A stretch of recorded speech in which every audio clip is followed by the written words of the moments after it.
Hello and welcome to Views on News. I am Jawad Tehami. Now, President Asif Ali Zardari has summoned the National Assembly session for 10th of June when Finance Minister Mohammad Aurangzeb is going to unveil the annual budget for the fiscal year 2025 and 26. The National Assembly will have the budgetary discussions and also the Senate will have a session on the same day.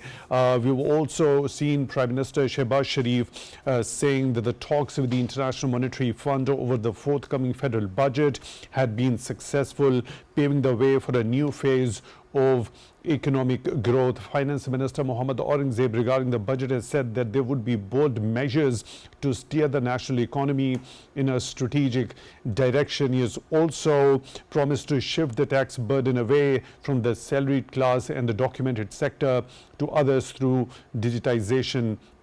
And he has also talked of the steps which would be taken for the compulsory use of digital payments to maximize a cashless economy and increase in documented transactions. As far as the overall situation on the economic front is concerned, the monthly economic update and outlook by the Finance Division of the Government of Pakistan says, let me quote, Pakistan's economy has been upgraded by Fitch ratings, acknowledging macroeconomic stabilization in the outgoing fiscal year, supported by the improved fiscal performance, current account surplus and easing inflation.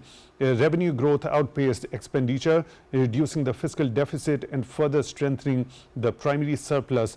The current account posted a $1.9 billion surplus with a robust growth in exports and remittances. Let me quickly bring in our panelists to talk about what could be expected from the upcoming budget. We are honored to be joined in the studio by Mr. Abdul Jaleel, senior economist. Mr. Abdul Jaleel, thank you for your time, for being with us on the show tonight. We really appreciate that. Also in the studio, we are honored to be joined by Dr. Manzoor Ahmad. He is the member of the Task Force on FBR and Tax Reforms, former ambassador to the World Trade Organization.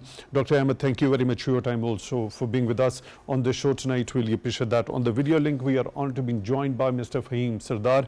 He's economics and policy specialist. Mr. Sardar, thank you very much for your time, for being with us on the show tonight as well. We really appreciate that. Mr. Abdul Jaleel, let's specifically talk about, there are certain statements which I'll be taking your analysis on, as well as there are certain promises which have been made by Finance Minister Mohammad Aurangzeb. Let's try to simplify as to what basically the annual budget is for the generalist understanding of the common masses. What are the core aspects when we specifically talk about the budget the common man is interested in most?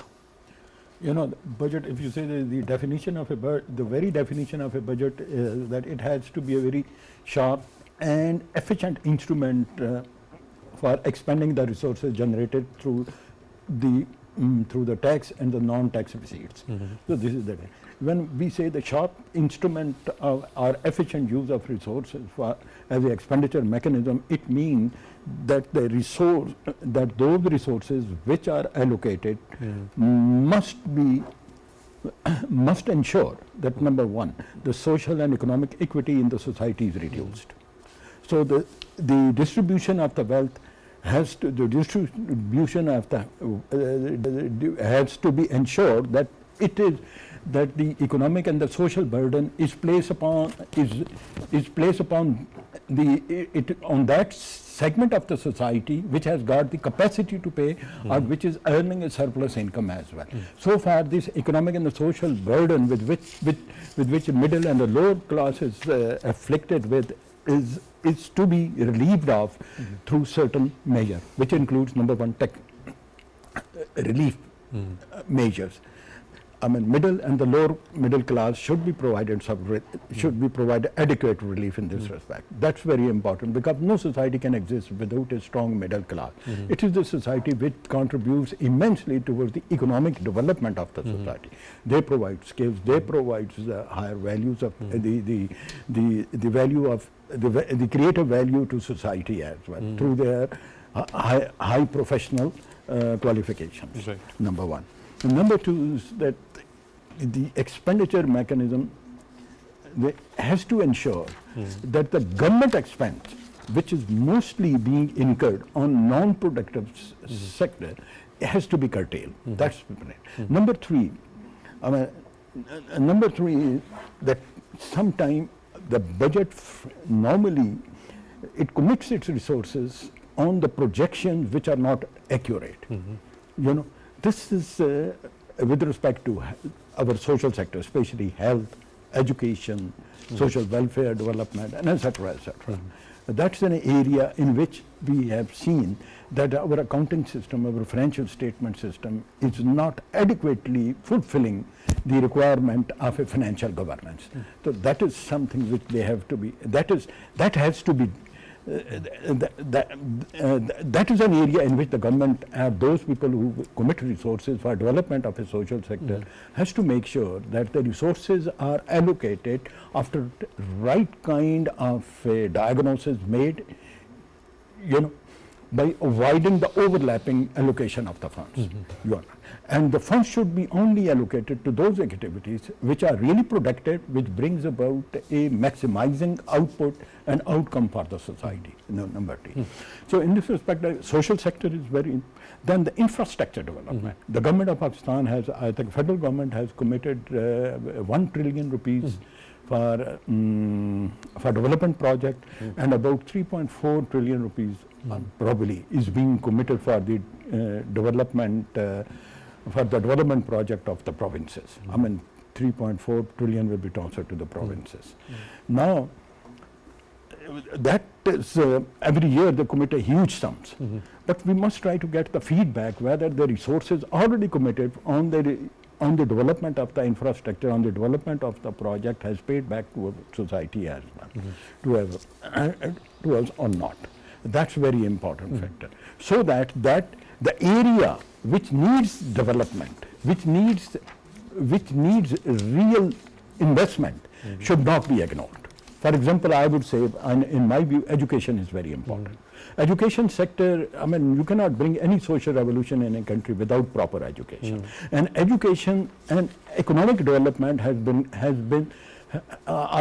in the modern society, they are synchronized. When you raise the index of education in your society, you raise the index of the economic development as well. And now, this is an age of a digitalization. Digitalization or information technology has brought about a big revolution in the country, because it has provided very effective instrument for the development of infrastructure, for the development of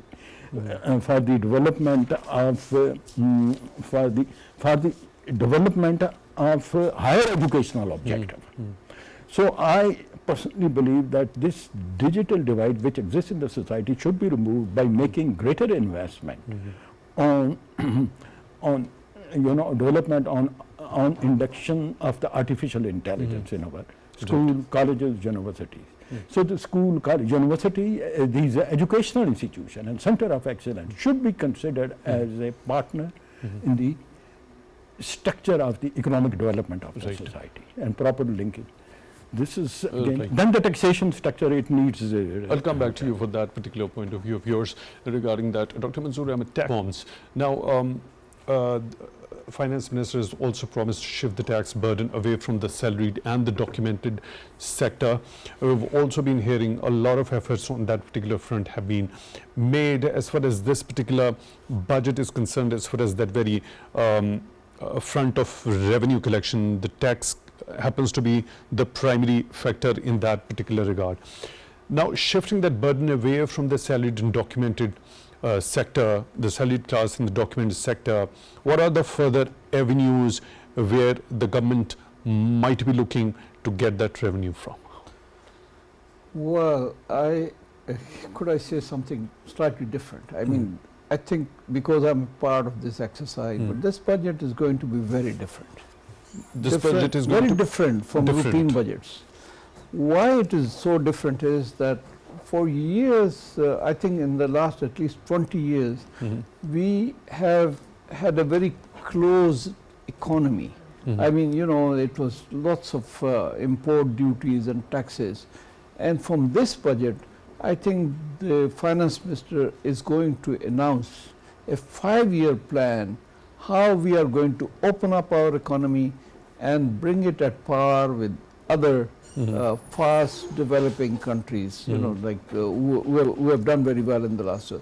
So this is a very different direction than we have had so far, because so far our budget has been mostly getting more taxes from indirect taxes, more import duties, additional duties, custom duties, this, that.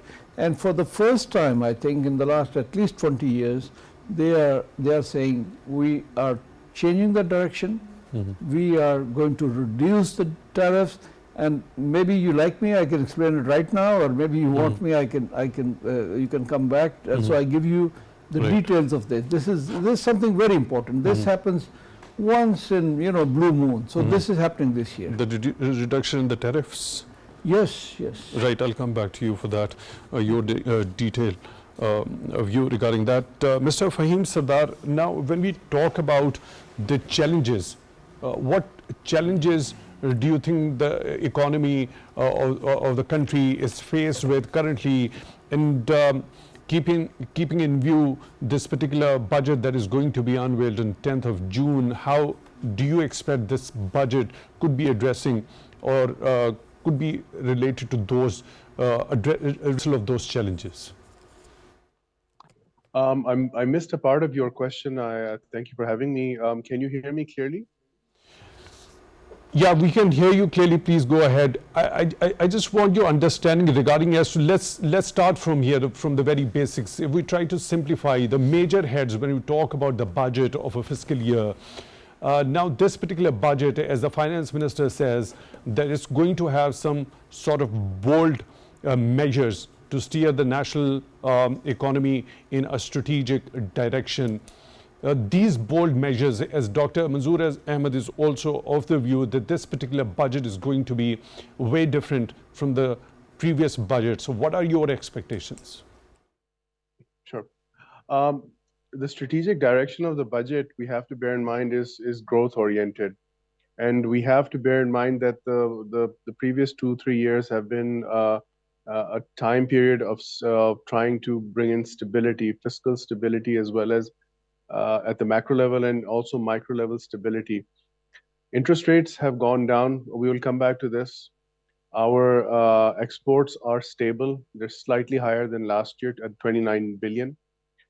Our GDP has crossed $400 billion in total. And we have a new budget, which is partially aggressive, I would say. So when we look at the three largest expenses, the first is debt, the second is military expenditure, defense expenditure, and the third is PSTP. So if we just focus on these three, we get a very clear indication of what the budget will look like, what the expenses will be, and what we can expect for 12 months or 6 months at the very least. I would like to point out what will be strategically very important for Pakistan going forward. Number one, we have a very high debt to GDP ratio, and we have to bring that down. And a few months ago, we heard some news that the finance ministry, along with the PM office, were trying to reduce the debt size. Thankfully, the interest rate is down to 11%. So that has really brought down the interest cost, but this has to go down to single digits in the near future, inshallah. With projected, the projected inflation rate is 7.5%. So I think we can safely go to a single digit interest rate figure. This is going to be the single biggest expense for Pakistan. We have to bear that in mind. And that is going to cause a lot of perhaps problems, but also it might even create some room for Pakistan. 65%, 60 to 65% of our debt is domestic debt because we get it easy, so we keep taking debt, and we have to change that philosophy. So I hope we can change this direction towards a more frugal, to a more financially tight mindset. Then let's go to the PSTP. If we have, we're hearing that it's going to be 1 trillion rupees, and we also came across that there's going to be an aggressive uh, growth concept for the provinces as well, which was discussed yesterday. We have to bear in mind that every PSDP project has to be very carefully vetted, tested, acid tested, I would say, and then it has to be brought into the scene. Why? Every rupee that the government is going to spend on a development project is obviously necessary for the country, for the federal, for the province, for everyone. But it has to make sense. Every rupee spent has to bring in 1 rupee plus in return. If it's not, then there is a problem. If projects, if we spend 1 rupee on a project and if we're getting 1 point, let's say 0.05 rupees, that I think project is a success. If we're spending 1 rupee and then we're getting, let's say, 30 pesos in return or 40 pesos in return for the throw forward of, let's say, the previous for the performance of the previous projects, then we have a problem.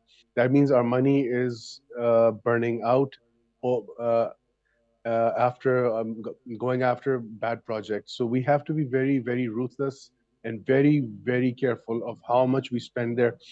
We have to bear, just my last point, the PSTP is a revenue generator. We have to bear that in mind. So if we spend the right amount of money in the projects, it actually multiplies your future revenue. So if we can keep that in mind, so whether it's 1 trillion, 500 billion, or 2 trillion, that's a separate issue. The more you spend, the more you will make. But we have to ensure that the projects that we choose are robust, strong, and sustainable.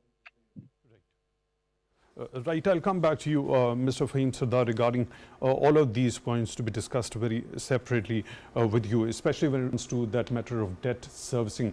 A considerable portion goes there. Now, Mr. Abdul Jaleel, when we talk about shift of a burden from the salaried class and documented sector to the other, what comes to your mind as to what could be the possible avenues? You know, what are the, what are the expectations of the consumer, of the people of Pakistan? Firstly, they believe that the inflation, we have to check the inflation, and it can only be done initially with a strategic approach, that is by rationalizing tariff structure and taxation structure. Dr. Saab was just talking about it. I hope the government will try to rationalize it, to lower the tariff structure and the taxation structure, so that a greater space is available for the liberal investment policies of the country. Right now, investment in the country is hampered by these factors, and there is a third factor as well, which results from our monetary policy. That is the high interest rate, the bank interest rate. Again, it needs to be rationalized as well, so that the people should feel, they should feel secure and come up with their investment policy. It has already gone considerable down, Still, isn't it?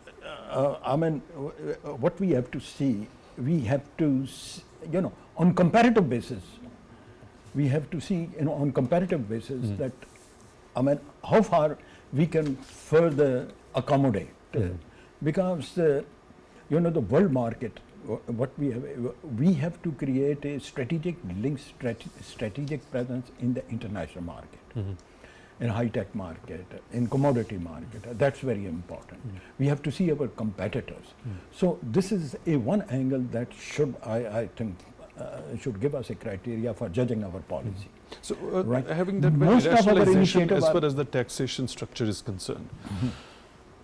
Now, again, that very question, shifting that very burden from the salaried and the documented sector.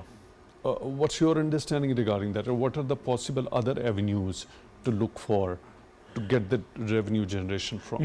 Today the Prime Minister probably has given this statement that more than 165 billion or like that.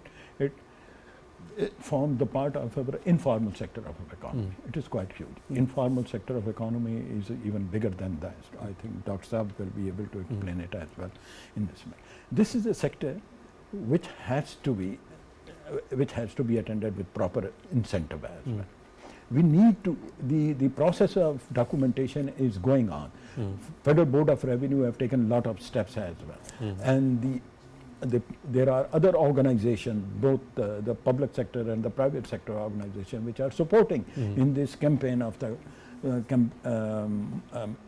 documentation. But still, I would say there is a greater area which is still not covered by our documentation policy. Cash economy is still very much present with a huge margin. So Some is people say- digitization the answer This to is that? a big challenge. Huh? Is digitization and digital transaction an answer to that particular challenge? Yes, in big cities it will be easier to, to implement. But what about in the far-flung area and suburban area? You can say that Balochistan, KPK, even Punjab rural area, where cash economy system is growing and working very well, and informal sector is there. This is a Let big me take economy. this point. Is there any sort of plan when we talk about the government reaching out to those areas which are far-flung when it comes to doing away with the cash economy, bringing in more digital transactions to make it more documented? Yes, well, the government is trying everything to go towards more documentation. Maybe for the time being, their focus will be more on bigger cities, because that's where most of our taxes come from. Not from far-flung area. Maybe that will take a little time, because you need various, you need some digital things to do that. The maximum revenue comes from the urban areas. What about the rural areas? Let's keep far-flung terminology for a second aside. What about the rural areas? Yes, I mean, what about the agriculture? I think they're targeting some sectors, like petrol stations. They are saying, okay, maybe they might introduce it this year, that if you pay by your credit card, that'll be lower. The price will be lower. Like they already do it in restaurants. If you pay by your credit card, the sales tax is 5%. Maybe if you pay by cash, is normal sales tax 17-18%. So this has already encouraged a lot of people. And from this year, I think they're doing the same thing. Every petrol station will have to have a choice that if somebody wants to pay by this card, they will have to have it. For the time being, there are many stations that say we don't accept cards, but they will have to accept. This will be law. So this. Talking about those far-flung areas, isn't this particular thing going to be a challenge as far as those far-flung areas are concerned? We see a huge consumption of petroleum products from petrol pumps from there as well, the motorcyclists in particular. Yes, for all these, no matter where it is, because these are the big companies, even if it's in far-flung areas or in the cities, you'll see the same 3 or 4 companies which have their petrol station. So they will be kind of through this tax thing, and by legal, they will have to provide this. This is everywhere. So I think that will be one big step toward moving towards digitization. There was something that you earlier wanted to talk about in Yes, detail. Please go ahead. yes. I said this is the most The reduction in transformational tariffs. change in Pakistan in this century, I should say. I mean, what they're doing is that for the time being, we depend a lot on international trade for collection of our taxes. They want to reduce that and move it to domestic activity, as happens in other countries. So currently we have not only the customs duty, on top of it we have what they call regulatory duty, that could be anywhere from 5% to 90%. So they want to reduce that, and in fact they want to eliminate this in the next 4 years. So every year it will be reduced in the next 4 years. Then there was another additional custom duty, it could be 1%, 2%, 3%, up to any percent. So they want to eliminate that. So these things are going to, and then the maximum custom duty. Previously there were lots of exceptions, like motor vehicles, like auto parts, like others, where the custom duty rate was much higher. They say we'll bring it down to 15% in the next 5 years. So that will be the cap. There will not be any custom duty more than that. Then there's another part of this reform. currently, because we have very high duties and tariffs, so there were a lot of exemptions from FBR for certain sectors, influential sectors and other sectors. And they are going to get rid of those exemptions and bring that particular, that was very non-transparent. You know, they say, okay, you get a certificate from BOI, you pay less tax and you do this. And so they are going to bring it into one particular tariff, I should say. So that's more transparent, and they're going to get rid of these exemptions because the tariffs they're going to bring down and get rid of these exemptions. Right. Do you want to add something to this? The reduction in tariffs. The good taxation, it is always said, the good principle of taxation is that you have to keep it within the affordable reaches of the people. And the taxpayer will not pay you if he doesn't want to pay and if he thinks that he's being subjected to excessive taxation. So this is the good, I mean, this is a part of a good governance, part of the good taxation system as well, that we must place a burden which can be easily, you know, easily be afforded and easily be given by a taxpayer, number one.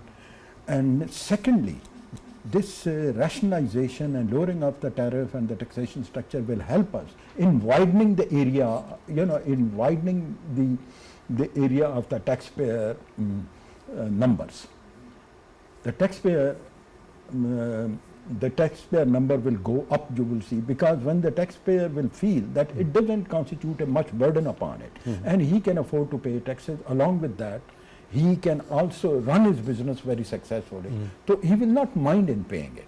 Right now, there are, you know, the taxpayer has got certain very serious objection against the taxation system. He says that I pay heavily to the government. In return, I do not get enough. The cost of the money is also an important factor, which is seen by the taxpayer as well. So number one. And number two is that that's a good measure if the government has decided to do it.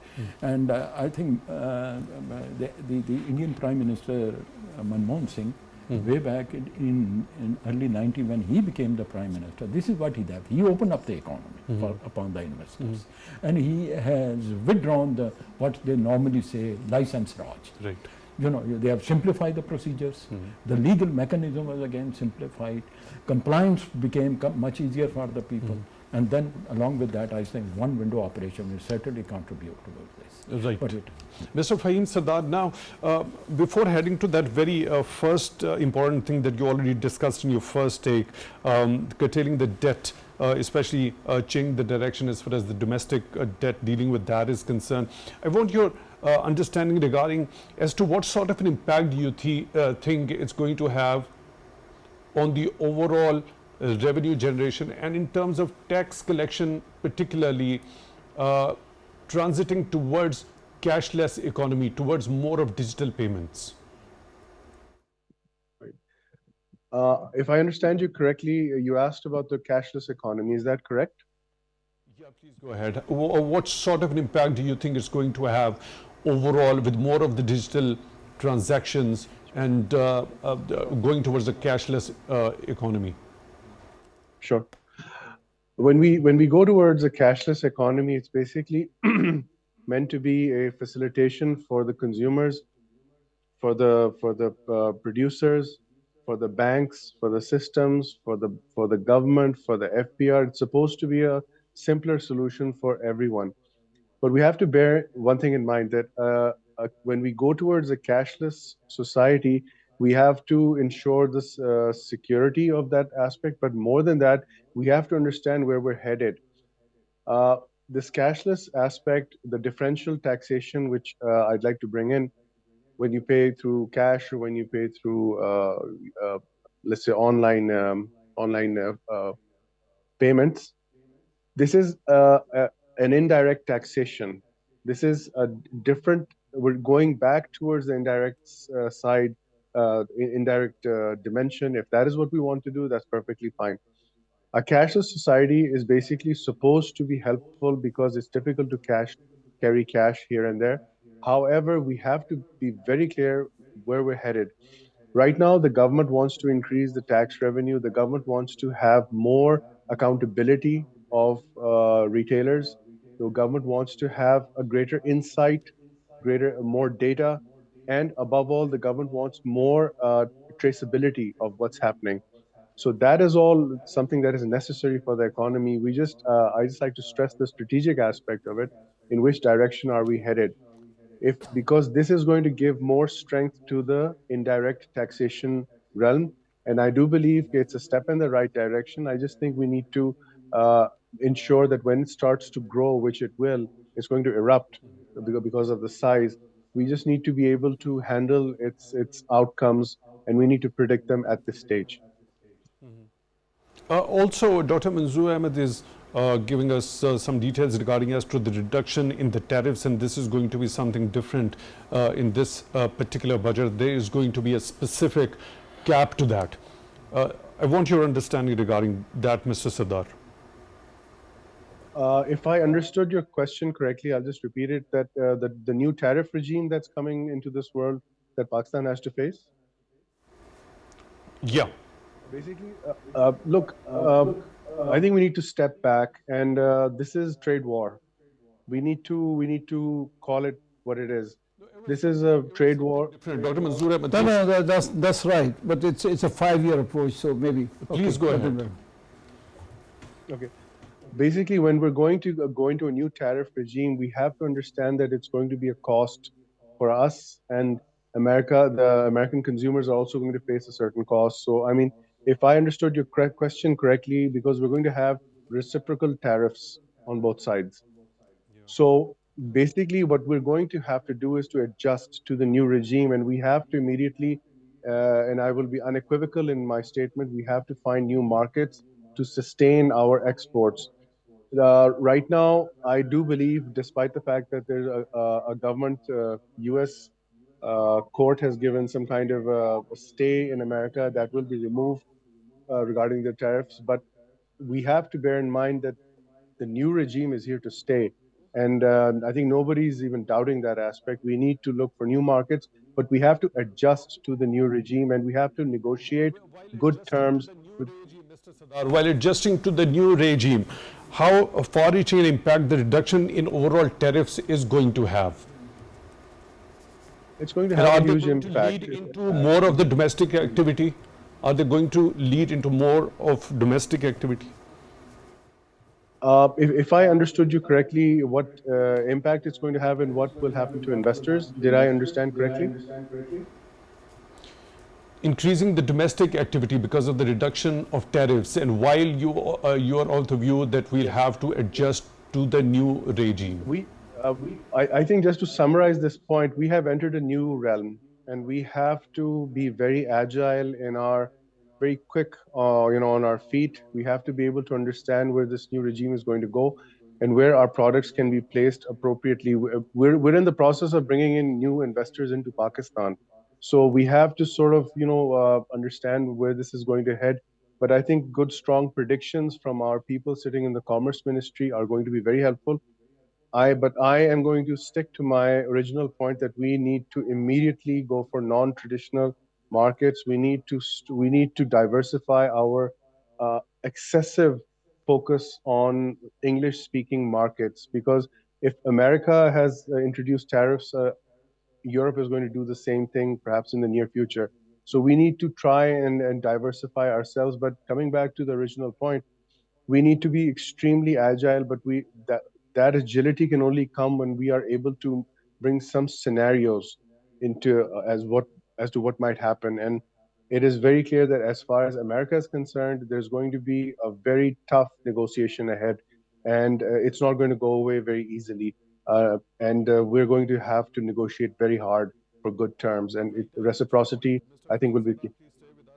Jaleel, now this particular, how big it is a challenge when we talk about curtailing the debt and changing the direction is the debt servicing and the interest part of it. What are your recommendations on that particular front? This happens to be one of the key components as far as the expenditure is concerned.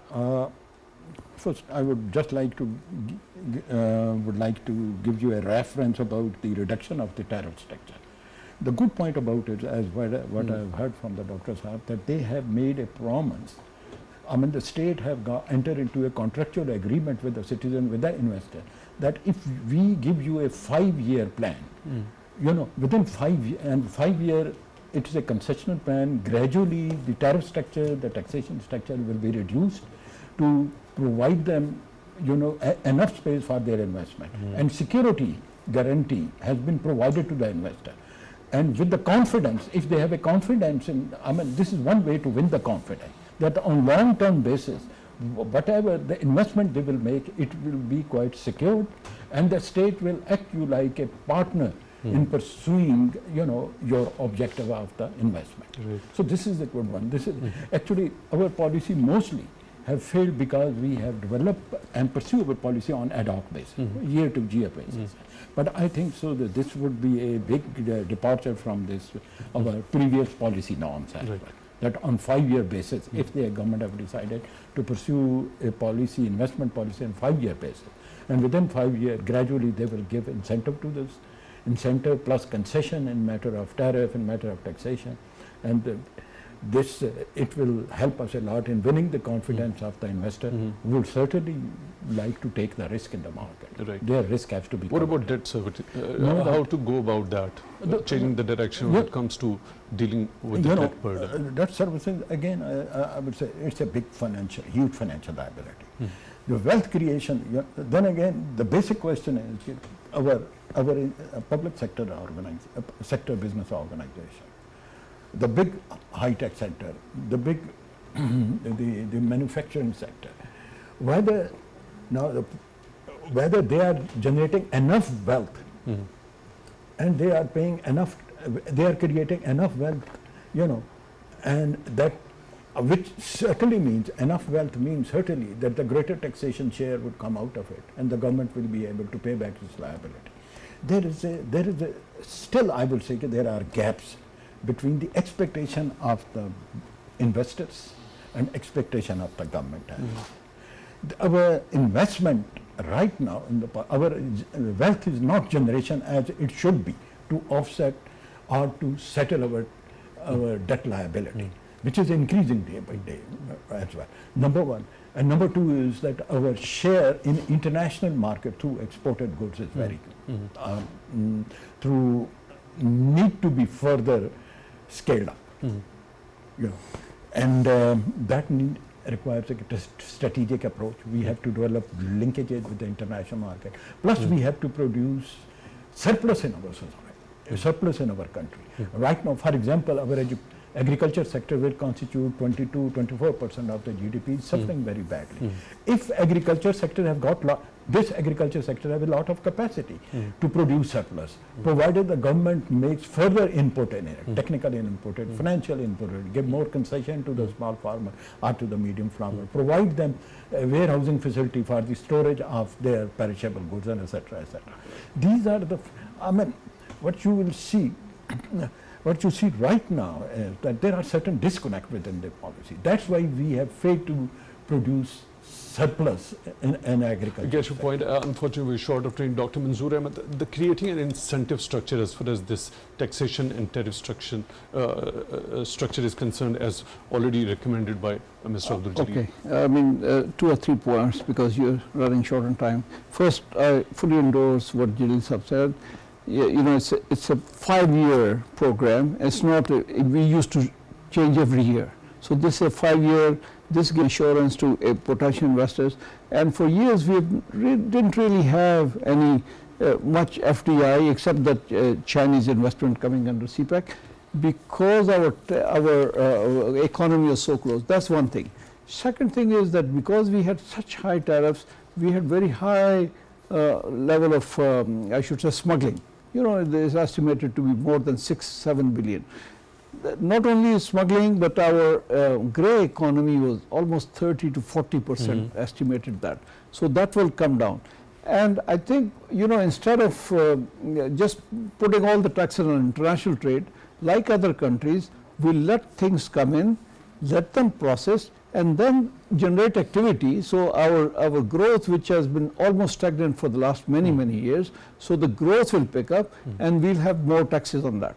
So you know, this tariff reform has got many other. In sorry. that way, isn't import going to supersede exports? Exports is Oh, what we are actually. We've done lots of, the government has done lots of analysis through modeling, etc. And they think that in the next 3 years, our exports will be picking up much more than maybe for the first year. But that has been the experience of every country, like Vietnam, like China, everything. Maybe for the first 1 or 2 years, the imports go up, but then the exports overtake.